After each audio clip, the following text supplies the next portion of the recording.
أيتها النفس المطمئنة ارجعي إلى ربك راضية مرضية فادخلي في عبادي وادخلي جنتي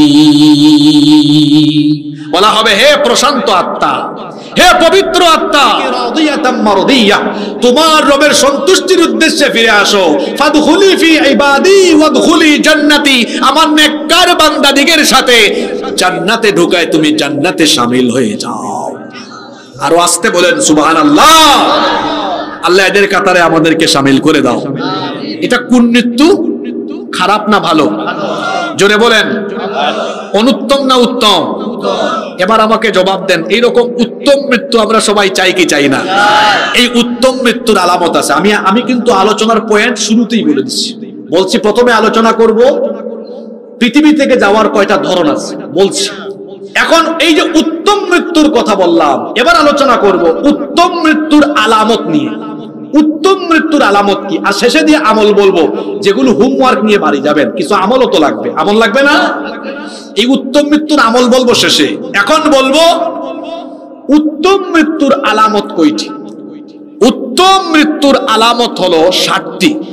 কথা বুঝে থাকলে বলেন, উত্তম মৃত্যুর আলামত মোট কয়টি? আপনারা আছেন না ঘুমাই গেছেন? মূল মূল কথা এখন আসবে। এখন দেখবেন আপনার গ্রামে সমাজে আপনার দেশের সাথে অনেক কথা একদম খাপে খাপ মিলে যাবে। ঘুমাই গেছেন নাকি? উত্তম মৃত্যুর আলামত কয়টা?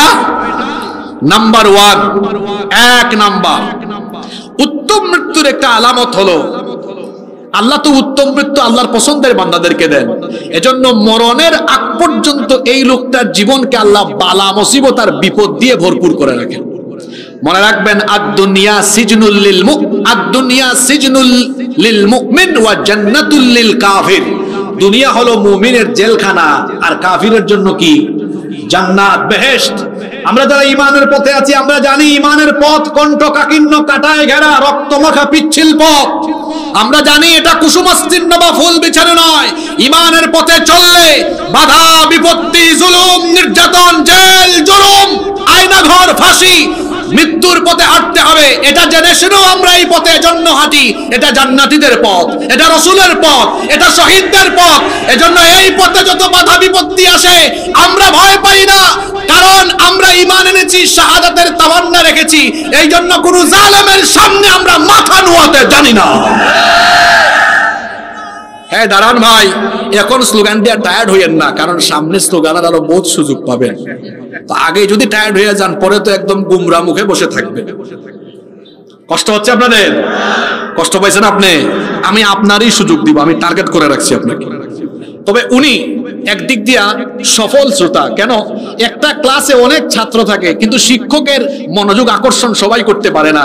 এই মাহফিলেও হাজার হাজার শ্রোতা আছে, কিন্তু এই ভাই কৌশল করে কিন্তু আমার টার্গেট নিয়ে ফেলছে। এজন্য শ্রোতাও খুব কৌশলী শ্রোতা। আল্লাহ আমার ভাইকে কবুল করেন। সম্মানিত ভাইয়েরা, সম্মানিত বাবারা, বলছিলাম উত্তম মৃত্যুর প্রধান আলামত হলো এই লোকটার জীবনে বালা মুসিবত আসবে, কম না বেশি? উত্তম মৃত্যু মানে আপনারা আবার বুঝেন না যে এই লোকের জীবনে রোগ থাকবে না, কষ্ট থাকবে না, বিপদ আসবে না। লোকটার ফাঁসি হতে পারে। আপনি বাহ্যিক দৃষ্টিকোণ থেকে ভাবতেছেন লোকটার খুব কষ্ট হয়েছে, আসলে না, এটা উত্তম মৃত্যুর আলামত। কারণ আল্লাহ যাকে ভালোবাসেন যত বেশি তাকে পরীক্ষায় ফেলেন তত বেশি। এটা আমার নিজের বানানো কথা নয়, বুখারী শরীফের হাদিস। আল্লাহর নবী বলেছেন, মান ইউরিদিল্লাহু বিহি খায়রান ইউসিবু মিন। আল্লাহ যেই ব্যক্তির কল্যাণ চান, আল্লাহ যেই ব্যক্তির ভালো চান, মঙ্গল চান, ইউসিবু মিন, আল্লাহ ওই ব্যক্তিকে মুসিবত দেন বেশি, দুঃখ দেন, ওই ব্যক্তিকে আল্লাহ কষ্ট দেন, রোগ দেন, ওই ব্যক্তিকে আল্লাহ দুঃখকর পরিস্থিতিতে, নির্যাতনের পরিস্থিতিতে ফেলে দেন। দেখেন তিরমিজি শরীফে আরেকটা হাদিস এসেছে, সাহাবীরা একবার আল্লাহর নবীকে গিয়ে প্রশ্ন করলেন, আইয়ুন নাসি আশাদ্দু বালাআন, সবচাইতে বেশি দুনিয়াতে পরীক্ষার সম্মুখীন হয়েছেন কারা? এই প্রশ্ন করা হলো নবীজিকে। প্রশ্ন করা হলো দুনিয়াতে সবচেয়ে বেশি পরীক্ষা দিয়েছেন কারা? আল্লাহ নবী বললেন আল আম্বিয়া আলাইহিমুস সালাম, দুনিয়াতে সবচেয়ে বেশি পরীক্ষা দিয়েছেন নবীরা। দুনিয়াতে সবচেয়ে বেশি পরীক্ষা দিয়েছেন কারা? আরো জোরে বলেন কারা? কেমন পরীক্ষা শুনেন। জাতির পিতা ইব্রাহিম আলাইহিস সালাম পরীক্ষা দিতে দিতে আগুনের পরীক্ষা পর্যন্ত দিয়েছেন। জাকারিয়া আলাইহিস সালামের পরীক্ষার কথা জানেন। অনেক নবীকে কাফেরেরা করাত দিয়ে কেটে দুই টুকরা করে দিয়েছে। নবীরা ঈমানি পরীক্ষা দিয়েছেন সবচাইতে বেশি। আমার নবী এমন পরীক্ষা দিয়েছেন, তায়েফের ময়দানে রক্তাক্ত হয়েছেন, উহুদের ময়দানে আমার নবীর দান মুবারক শহীদ হয়েছে। আল্লাহু আকবার।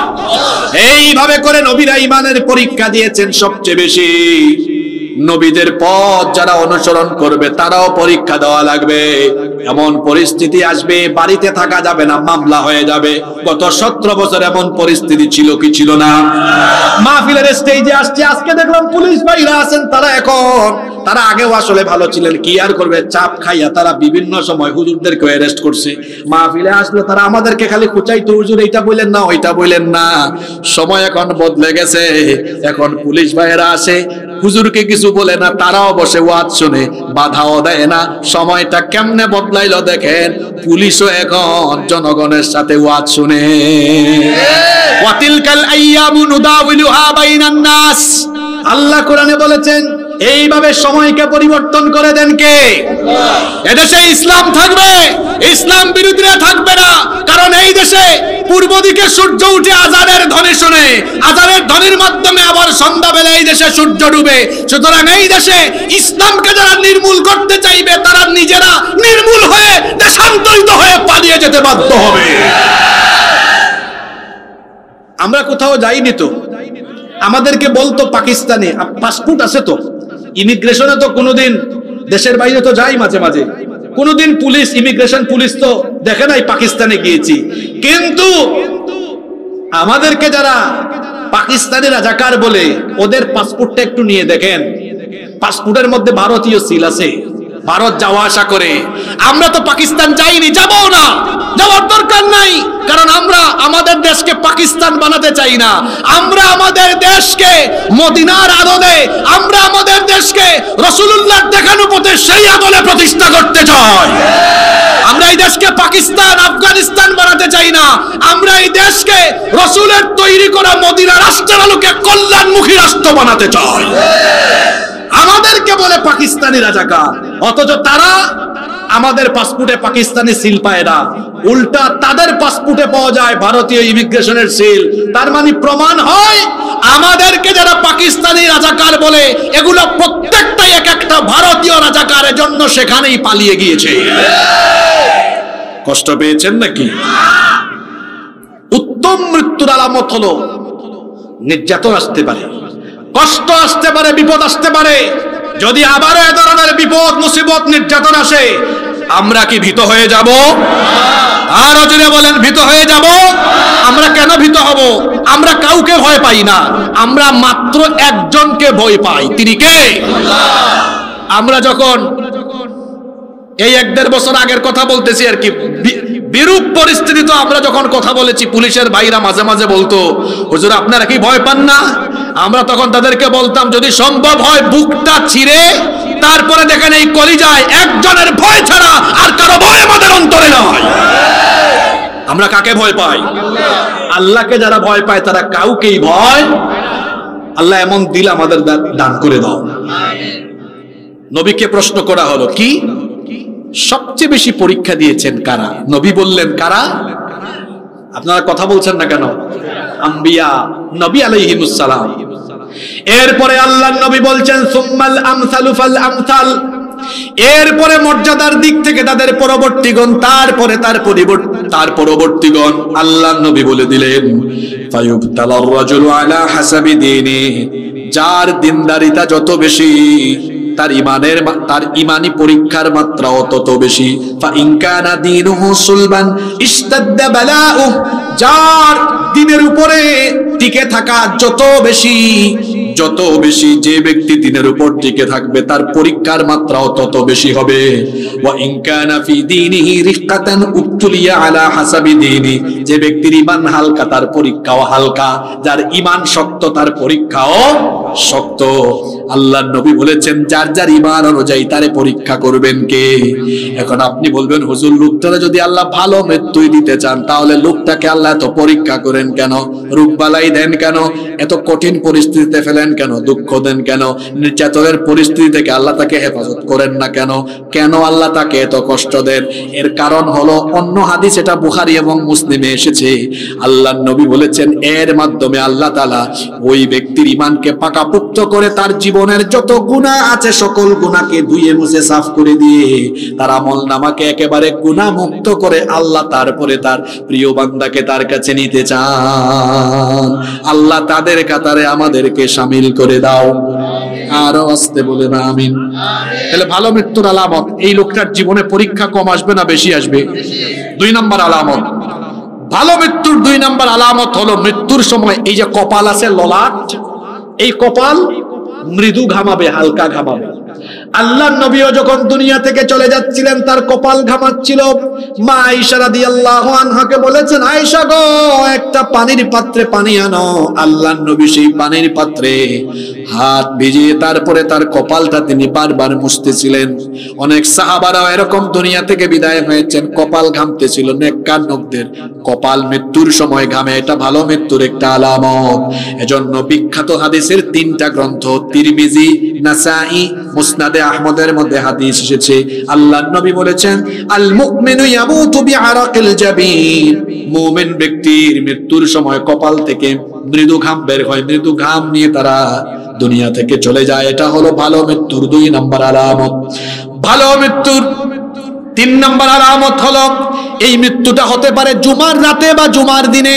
জুমার রাতে বা জুমার দিনে যারা মারা যায় আল্লাহ রাসূল বলেছেন এটা ভালো মৃত্যুর আরেকটা আলামত। আপনি আবার ভাবিয়েন না তার মানে বেঈমানও যদি জুমার রাতে বা জুমার দিনে মারা যায় এটাও ভালো মৃত্যুর আলামত নাকি? না, ভালো মৃত্যুর আলামত হবে তখন লোকটার মধ্যে ঈমান থাকবে যখন আল্লাহর নবী বলেছেন মা মিন মুসলিমিন ইয়ামুতু ইয়াউমাল জুমুআতি আও লাইলাতাল জুমুআতি ইল্লা ওয়াকাহুল্লাহু ফিতনাতাল কবর।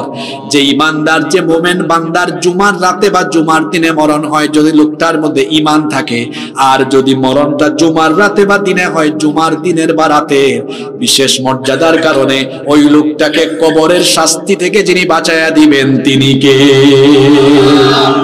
ভালো মৃত্যুর 4 নম্বর আলামত হলো শহীদি মৃত্যু পাওয়া, শাহাদাত নসিব হওয়া। যত রকমের মৃত্যু আছে তার মধ্যে সবচাইতে সেরা, সবচাইতে শ্রেষ্ঠ মৃত্যু হলো শাহাদাতের মৃত্যু। আমার দিকে সবাই তাকান, এদিকে এদিকে এদিকে তাকান। সবচাইতে শ্রেষ্ঠ মউত কিসের মউত? জোরে বলেন কিসের মউত? শাহাদাতের মউত। কোন ব্যক্তি যদি বিভিন্ন অসুখে বিসুখে আক্রান্ত হয়ে মারা যায় কিংবা স্বাভাবিকভাবে সে মারা যায়, বলেন তো মরার পরে সকলের জন্য হিসাব আছে না নাই? বিচার আছে না নাই? মরার পরে সকলের জন্য হিসাব আছে, বিচার আছে। কিন্তু একমাত্র শহীদ যারা হিসাব বা বিচারের সম্মুখীন হবে না, তারা যারা শহীদ হবে আল্লাহ তাদেরকে বিনা হিসাবে বিনা বিচারে জান্নাত দিয়ে দিবে। কথাটা আবার বলি, কথাটা আবার বলি, বিনা হিসাবে বিনা বিচারে। আবার বলি, বিনা হিসাবে বিনা বিচারে। কথাটা যেহেতু গুরুত্বপূর্ণ 3 বার আবার বলি, বিনা হিসাবে বিনা বিচারে। হিসাব ছাড়া বিচার ছাড়া আল্লাহ জান্নাতের দরজা খুলে দিয়ে বলবেন যা, পুরা জান্নাতটাই তো। সুবহানাল্লাহ। কিভাবে মারা গেলে?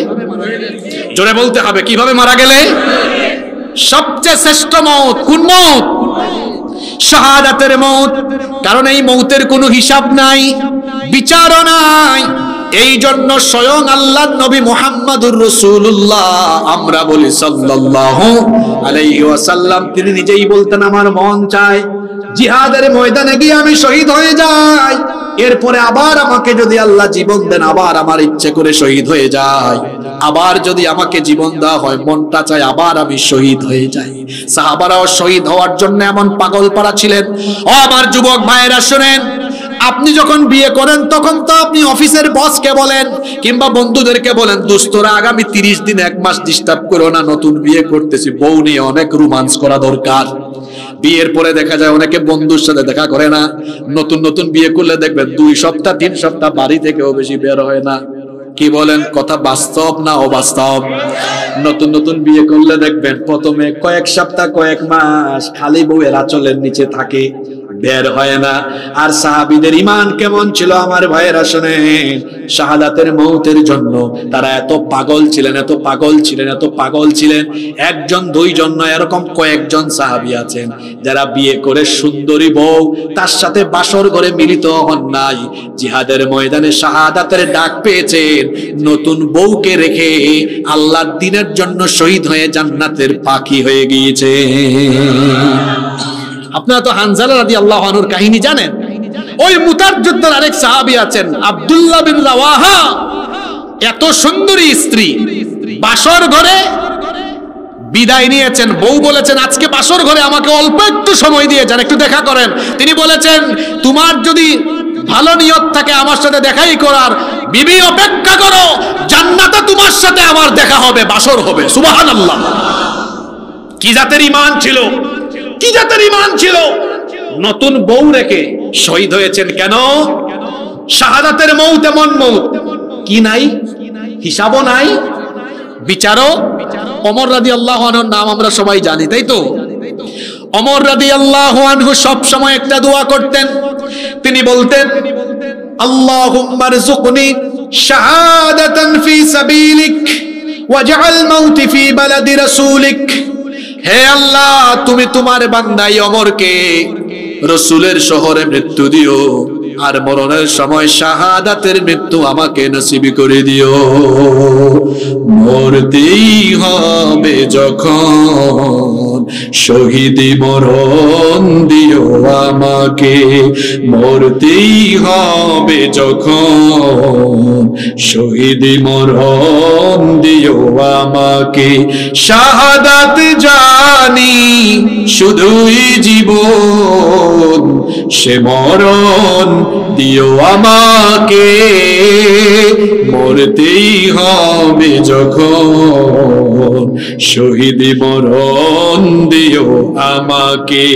আমাকে শহীদ করে সেই মিছিলে শামিল করে নিও, যেই মিছিলের নেতা আমির হামজা, খুবাইব খাব্বাব, আল্লাহর ছিল যারা অতি প্রিয়, শহীদ করে নিও। বলেন আমিন। শাহাদাতের মৌত এমন মৌত, শহীদ হয়ে যারা দুনিয়া থেকে যায় আল্লাহ নিষেধ করেছেন খবরদার এদেরকে মৃত বলো না।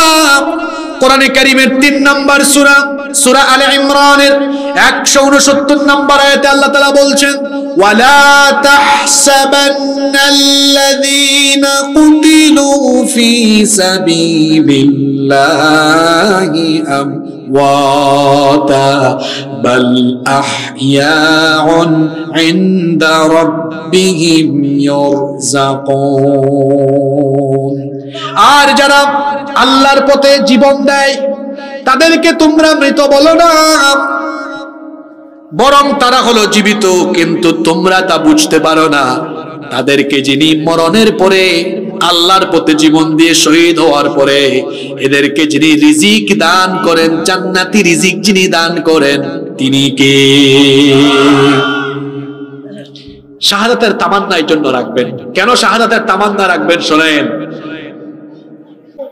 মৌত, যে মৌতের পরে হিসাব নাই, বিচারও নাই, এরকম শাহাদাতের মৌত। ঘুমায় গেছেন নাকি? এইরকম শ্রেষ্ঠ মৌত আপনারা চান কি চান না? কারা কারা চান না হাত তুলেন। ঘুমন্ত পাবলিকদেরকে খুঁজে পাওয়া গেছে। কারা কারা চান এবার হাত তুলেন। হয়েছে, এই দাঁড়ান, তাকবীর দেন, হাতটা একটু বাবারা ভাইয়েরা তুলে রাখেন। সত্যি মন থেকে আশাটা করছেন তো? একদম দিলটা। আমি সুসংবাদ দিব একটা, এখনই একটা সুসংবাদ দিব। এই সুসংবাদ দেওয়ার আগে পরিষ্কার দিলে বলেন, সত্যিকার অর্থে দিলে শহীদি আশা আছে তো? হাত তুলে বলেন, শহীদি আশা আছে তো? আমি শেষবার বলছি সুসংবাদটা দেওয়ার আগে, দিল সাফ করে বলেন আজকের এই মাহফিলে, সত্যিকার অর্থে বলেন, দিলের মধ্যে শহীদি আশা আছে তো? এবার হাত নামায়া সুসংবাদটা শুনেন। এখন যারা দিল পরিষ্কার করে, অনেক ছেলেদেরকে দেখছি মুস্কি মুস্কি আইছে হাত তুলছে, যারা ঠাট্টা করে হাত তুলছে, তাদের হাত তুলছে, তাদের জন্য সুসংবাদটা নয়।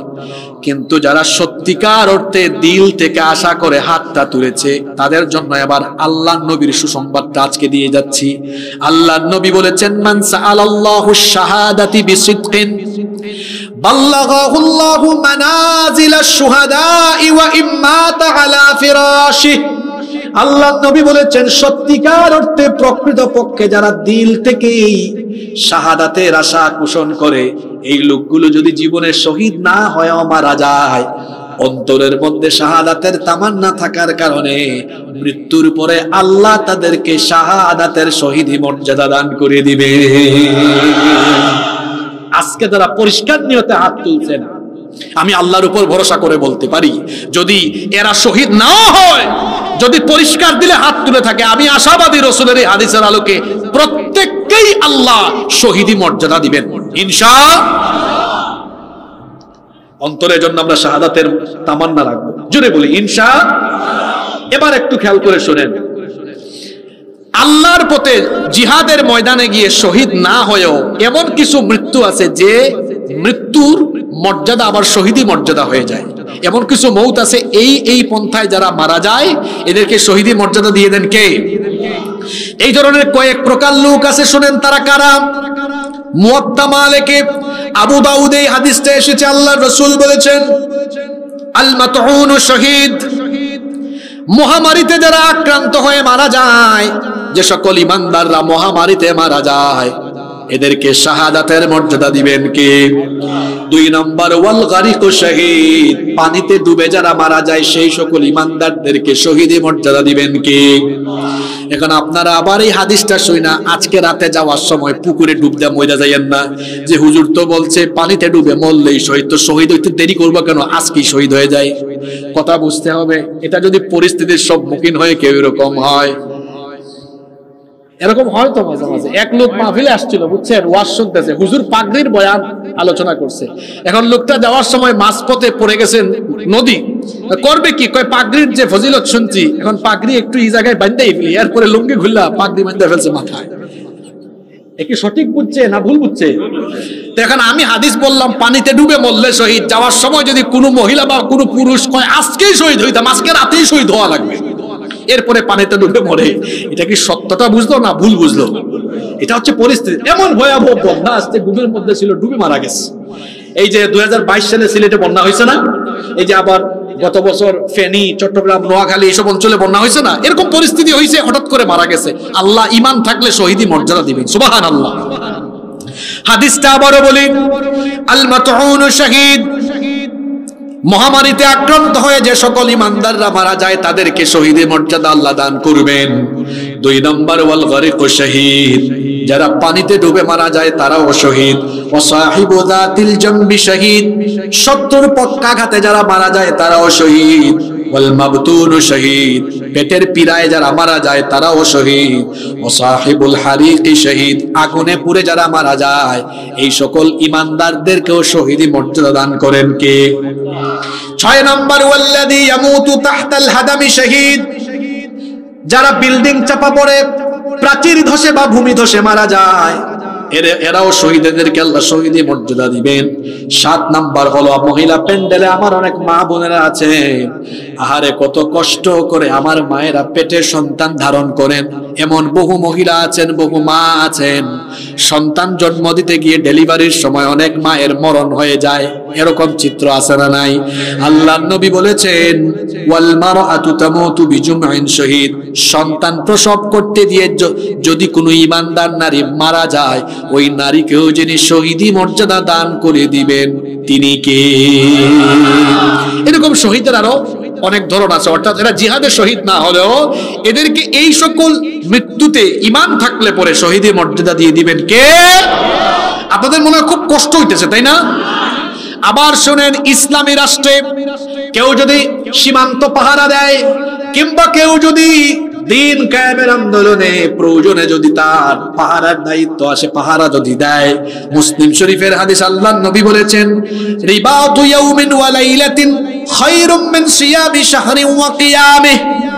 আল্লাহর রাস্তায় আল্লাহর দ্বীনের জন্য এক রাত বা এক দিন পাহারা দেওয়া, এক মাস রোজা এবং এক মাস তাহাজ্জুদ রাখার চাইতেও আরো উত্তম। সুবহানাল্লাহ। ওয়া ইম্মা তাজারা আলাইহি আমালুহু আল্লাযী কানা ইয়ামালুহু ওয়া উজরিয়া আলাইহি রিজকুহু ওয়া আমিনাল ফাত্তান। আল্লাহর নবী বলেছেন, এই রকম পাহারা দেওয়া অবস্থায় যদি কেউ মারা যায়, তার নেক আমলের ধারা বন্ধ হবে না এবং এই লোকটাকে সকল ফিতনা থেকে বাঁচিয়ে জান্নাতি রিজিক যিনি দান করবেন, শহীদি মর্যাদা যিনি দান করে দিবেন, তিনি কে? ভালো মৃত্যুর কয়টা আলামত বললাম? 4টা। নাম্বার 5 নাম্বার ভালো মৃত্যুর 5 নাম্বার আলামত হলো সব সময় নেক আমল করে নেক আমলের উপর টিকে থাকা। আজকে কিন্তু আলোচনার পরে পিছনে আমি আর যাব না, যে পয়েন্টগুলো বলছি, পয়েন্টগুলো যদি কেউ বলতে পারে, আলোচনার শেষে তাকে এখানে ডেকে এনে আমার তরফ থেকে পুরস্কার দাও। প্রস্তুত আছেন তো সবাই? পয়েন্টগুলো কিন্তু আমি আর পিছনে ব্যাক যাব না, মনে রাখতে হবে, যে পারবে তাকে পুরস্কার দাও। মনোযোগ আছে তো সবার? নাম্বার 5 নাম্বার ভালো মৃত্যুর 5 নাম্বার আলামত হলো নেক আমল করে নেক আমলের উপর টিকে থাকতে পারা। মুসনাদে আহমদে হাদিস এসেছে, আল্লাহর নবী বলেছেন, মান ক্বালা লা ইলাহা ইল্লাল্লাহু ইবতিগা ওয়াজহিল্লাহ খুতিমা লাহু বিহা দাখালাল জান্নাহ। আল্লাহর নবী বলেছেন, যেই ব্যক্তি আল্লাহর সন্তুষ্টির জন্য কালেমার ঘোষণা দেয় আর এই কালেমার উপরে জীবন চালিয়ে যার হোসনে খাতেমা হয়, কালেমার উপরে জীবন পরিচালনা করে যার মরণ হয়, সেই উত্তম মৃত্যুর কারণে তাকে জান্নাত দিবেন কে? আল্লাহর নবী বলেছেন, ওয়ামান সাল্লা সালাতান ইবতিগা ওয়াজহিল্লাহ খুতিমা লাহু বিহা দাখালাল জান্নাহ। যেই ব্যক্তি শুধু আল্লাহর সন্তুষ্টির জন্য নামাজ পড়ে, আপনি এখন মনে মনে বলবেন, হুজুর নামাজ তো সবাই আল্লাহর জন্য পড়ে না, কিছু মানুষ আছে মানুষকে দেখানোর জন্য পড়ে। আর এই ধরনের নামাজে কিন্তু সামনে কয়েক মাস পরে বাড়বে, যখন ইলেকশন আসবে। মানুষকে দেখানোর জন্য অনেকে কিন্তু নামাজ পড়ে, এমন মানুষ আমার সমাজে আছে না নাই?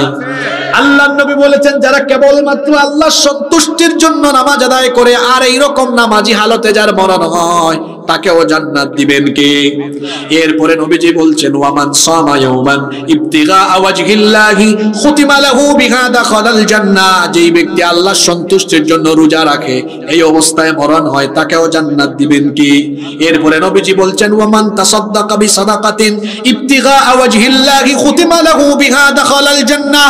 যেই ব্যক্তি আল্লাহর রাস্তায় দান সদকা করে আর দানশীল হয়ে যেই ব্যক্তি দুনিয়া থেকে চলে যায়, সেই ব্যক্তিকেও জান্নাত দিবেন কি? মনে রাখবেন, উত্তম মৃত্যুর 5 নাম্বার আলামত হলো নেক আমলের পথে থাকতে পারা, ঈমানের উপর থাকতে পারা। তবে এই ঈমানের উপর থাকতে হবে একেবারে মরণ পর্যন্ত। এবার একটা ভয়াবহ কথা শুনেন, এমন বহু মানুষ আছে সারা জীবন ঈমানের পথে চলছে, কিন্তু বিদায়ের সময় বেঈমান হয়ে চলে গেছে, আছে না নাই? বলবেন, হুজুর কেমনে গেছে? তাকান আমার দিকে।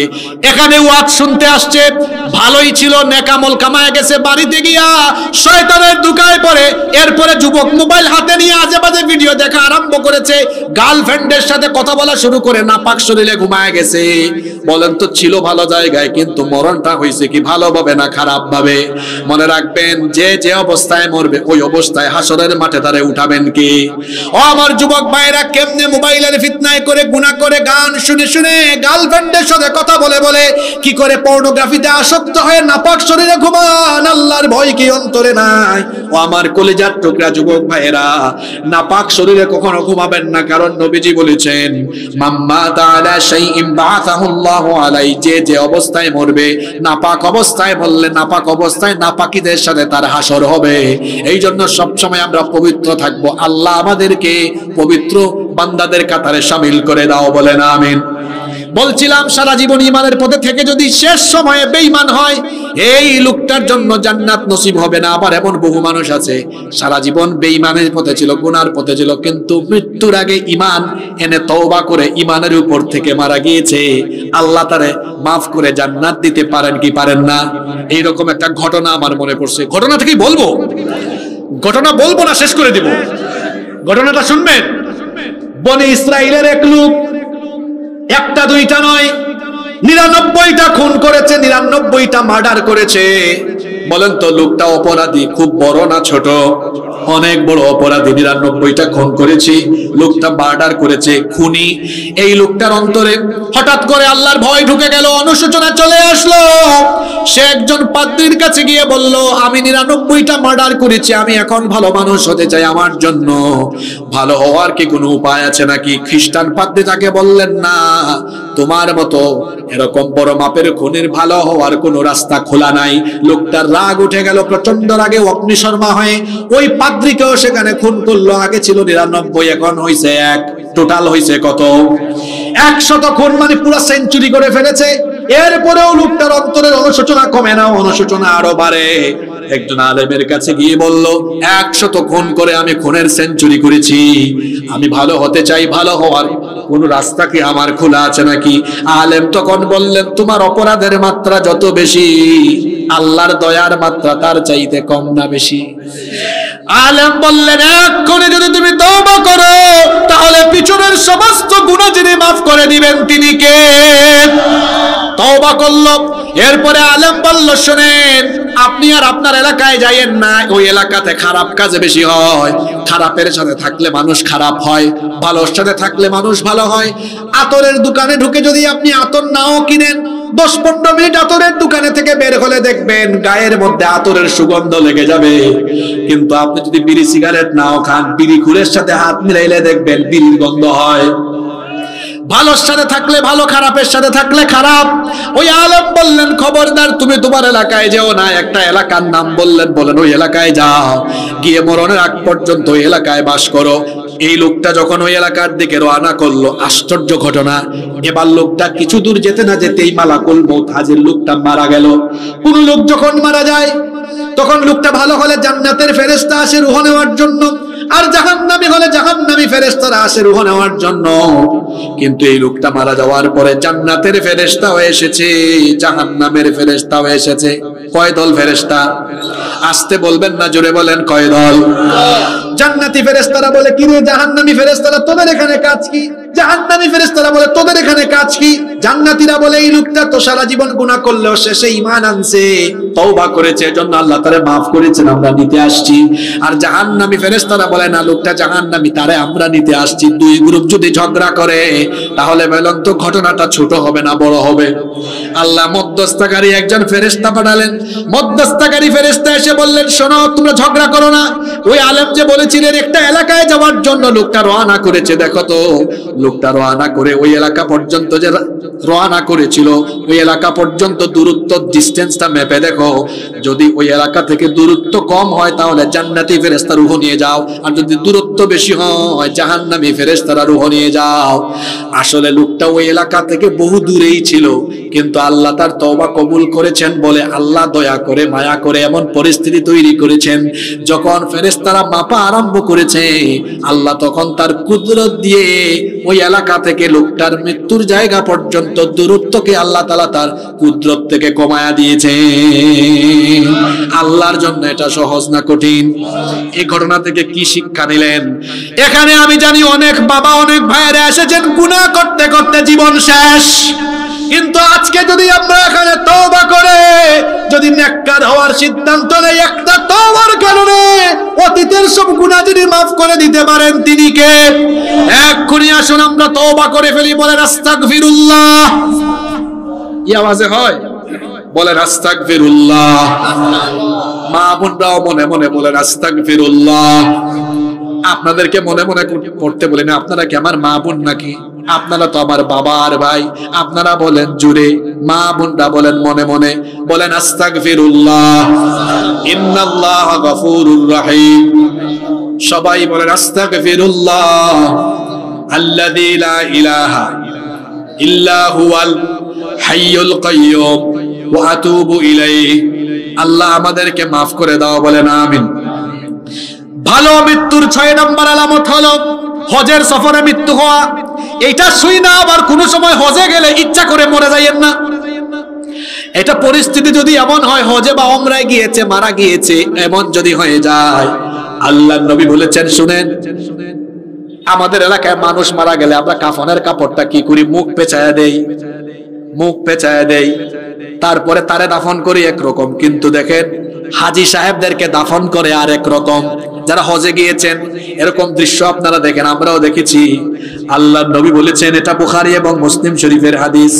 রাইসুল মুফাসসিরিন আব্দুল্লাহ ইবনে আব্বাস রাদিয়াল্লাহু আনহুমা হাদিসটি বর্ণনা করেছেন। তিনি বলেছেন, ক্বালা বাইনামা রাজুলুন ওয়াকিফুন বিআরাফা, আমরা আরাফার মাঠে ছিলাম, এক লোক ইদ ওয়াকা আন রাহিলাতিহি ফাওয়াকাসাতহু, এক লোক তার বাহন থেকে পড়ে, তারপরে ঘাড় মটকে মারা গেল।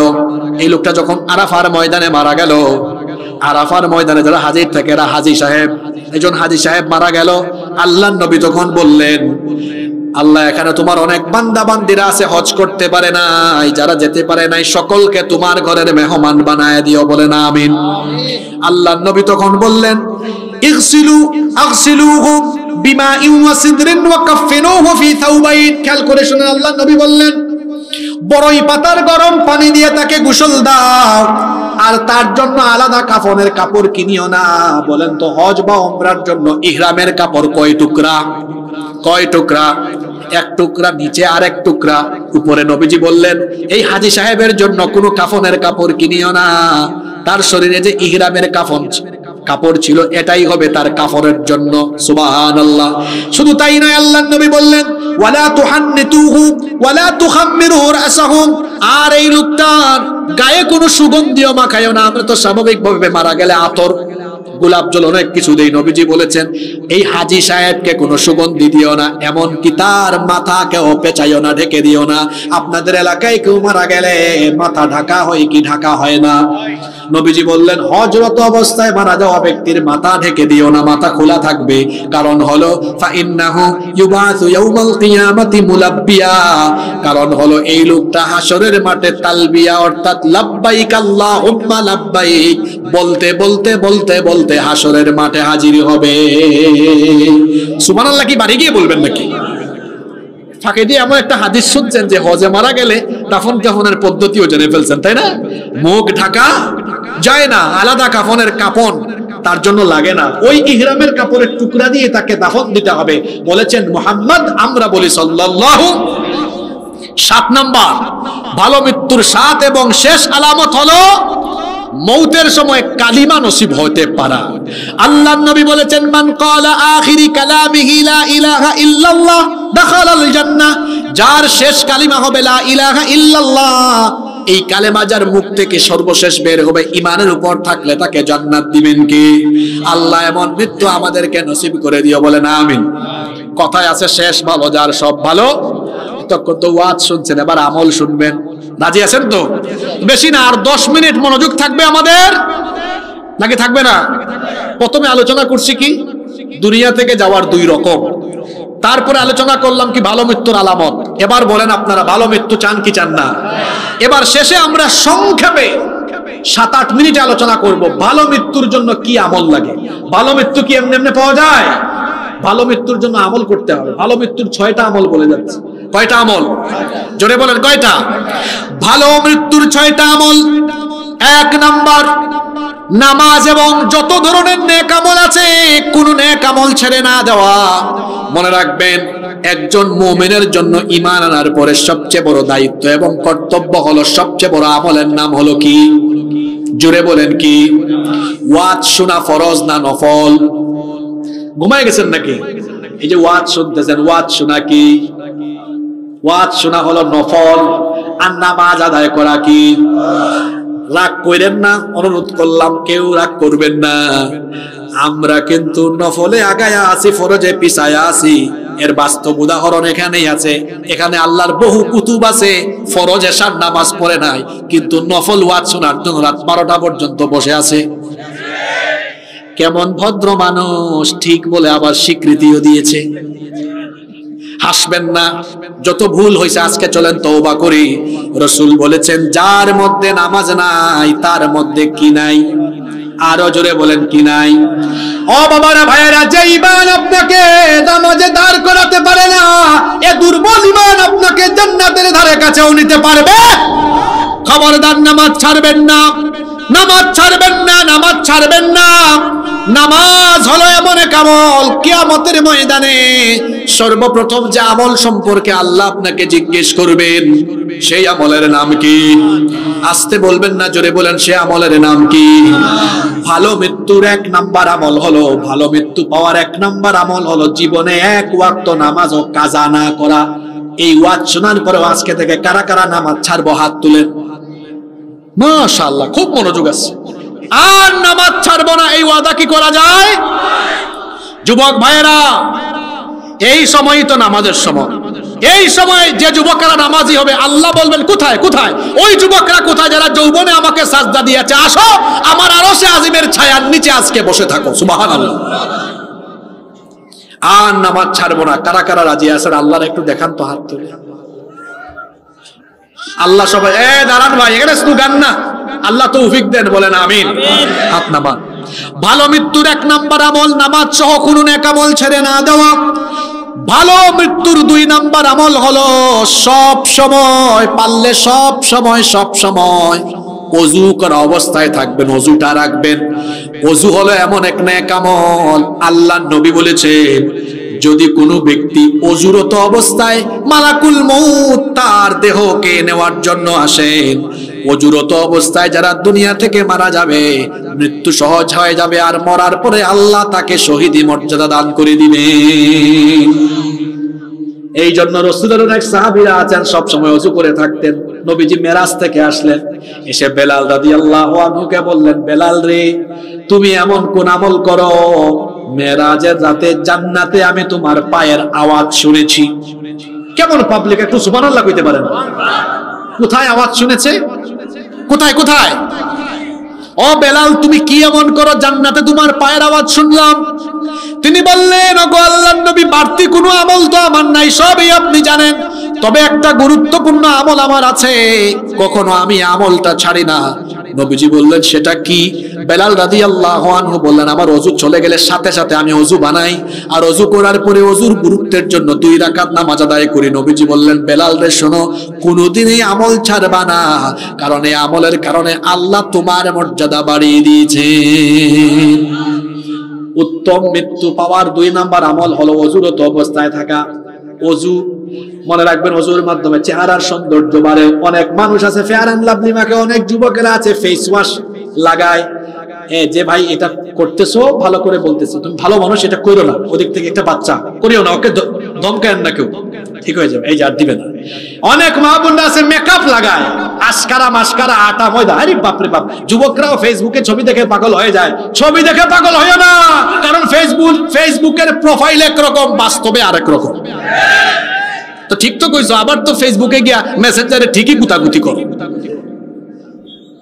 চেহারা সুন্দর করার জন্য পার্লারে যেতে হবে না, চেহারা সুন্দর করার জন্য মেকআপ মারতে হবে না। 5 ওয়াক্তের নামাজ ঠিক করেন, কারণ নামাজের আগে ওযু লাগে কি লাগে না? ওযুর মাধ্যমে চেহারার সৌন্দর্য বেড়ে যায়। এজন্য দেখবেন নামাজিরা বুজুর্গ ব্যক্তিদের চেহারার কাছে গেলে তাকালেই মনে হয় চেহারা থেকে যেন নূর ঝরছে। সুবহানাল্লাহ। এজন্য চেহারার সৌন্দর্য বাড়াতে চাইলে নামাজি হন, আমলদার হন, ওযু করেন।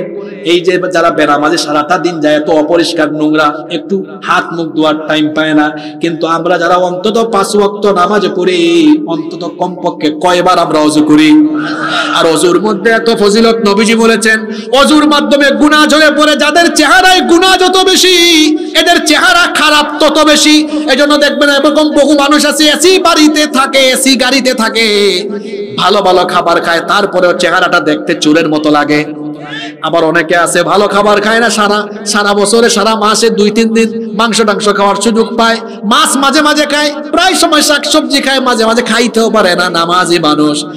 আবার অল্প পয়সা, দেখবেন কোন রকমে খায়া চলে। ইমাম সাহেবের দিকে তাকান, দেখেন অল্প পয়সা বেতন পায়, তাও দেখেন চেহারা সুন্দর। চেহারাটা সুন্দর থাকবে না কেন? কারণ আলগা পয়সা দুর্নীতি করা টাকা তো খায় না। যারা গুনাহ করে চেহারার মধ্যে গুনাহের চিহ্ন ফুটে উঠে। এজন্য দেখবেন যতই এসি বাড়িতে এসি গাড়িতে থাকুক না কেন, এ জনগণের সামনে আসতে চেহারার দিকে তাকানো যায় না, কারণ চেহারার মধ্যে গুনাহের দাগ আছে বলে তারা দেখতে চোরার ডাকাতের মতো লাগে।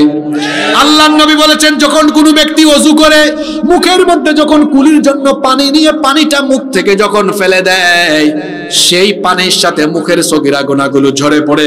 যখন মুখমণ্ডল ধৌত করে পানি বেয়ে বেয়ে পড়ে মুখের সগীরা গুনাহ ঝরে পড়ে, যখন দুই হাত বা পা ধৌত করে ওজুর পানির সাথে হাত পায়ের সগীরা গুনাহ ঝরে পড়ে।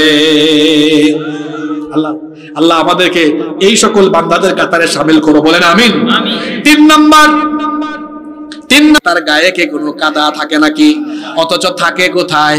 কাদায়। উঠালে পরে কাদা দেখা যায় না। উদাহরণটা কেন দিলাম? আপনিও হবেন 5 মাসের মতো, কারণ আপনার ডানে ফিতনা কম না বেশি? কথা বলেন না কেন? এটা তো ফিতনার জামানা, ডানেও ফিতনা, বামেও ফিতনা, সামনে ফিতনা, পিছনে ফিতনা। যেইভাবে করে সারাক্ষণ কাদার ভিতরে থাকলেও 22 মাস বের হলে পরে তার গায়ে কাদা থাকে না, আমি আপনিও গুনাহপূর্ণ সমাজে আল্লাহকে ভয় করে এমন ভাবে জীবন যাপন করব যে আমার চারপাশে গুনার পরিবেশ থাকলেও আমি গুনাহ করব না, পরিষ্কার থাকব। আল্লাহ তৌফিক দেন, বলেন আমিন। ভালো মৃত্যু পাওয়ার 4 নাম্বার আমল হলো সব সময় অন্তরে শাহাদাতের তামান্না রাখা। শাহাদাতের তামান্না রাখলে শহীদি মর্যাদা দিবেন কে? ভালো মৃত্যুর 5 নাম্বার আমল হলো সব সময় আল্লাহর দরবারে দোয়া করা। এই যে আপনারা নামাজ আদায় করেন, নামাজের শেষে সালাম ফেরানোর আগে কি বলেন আপনারা? আল্লাহুম্মা ইন্নী যালামতু নাফসি যুলমান কাসীরা ওয়া লা ইয়াগফিরুদ যুনুবা ইল্লা আনত ফাগফির লি মাগফিরাতাম মিন ইনদিকা ওয়ারহামনি ইন্নাকা আনতাল গফুরুর রহিম। এরপরে সালাম ফেরান। নবীজি বলেছেন সালাম ফেরায়ও না, এখানে আরেকটা দোয়া করো। একটা দোয়া নবীজি শিখিয়েছেন, 4টা জিনিসের জন্য আল্লাহর কাছে চাইতে বলেছেন। সেই দোয়াটা হলো আল্লাহুম্মা ইন্নী আউযু বিকা মিন আযাবিল কবর ওয়া মিন আযাবি জাহান্নাম ওয়া মিন ফিতনাতিল মাহইয়া ওয়াল মামাত ওয়া মিন ফিতনাতিল মাসিহিদ দাজ্জাল। কি সুন্দর দোয়া নবীজি শিখিয়েছেন। এই দোয়াটা করো। নবীজি বলেছেন এই দোয়াটা করো, আল্লাহুম্মা ইন্নী আউযু বিকা মিন আযাবিল কবর, হে আল্লাহ আমাকে কবরের আযাব থেকে বাঁচাও। ওয়া মিন আযাবি জাহান্নাম, জাহান্নামের আযাব থেকে বাঁচাও। ওয়া মিন ফিতনাতিল মাসিহিদ দাজ্জাল, দাজ্জালের ফিতনা থেকে বাঁচাও। ওয়া মিন ফিতনাতিল মাহইয়া ওয়াল মামাত, জীবন মৃত্যুর ফিতনা থেকে আমাদেরকে বাঁচাও।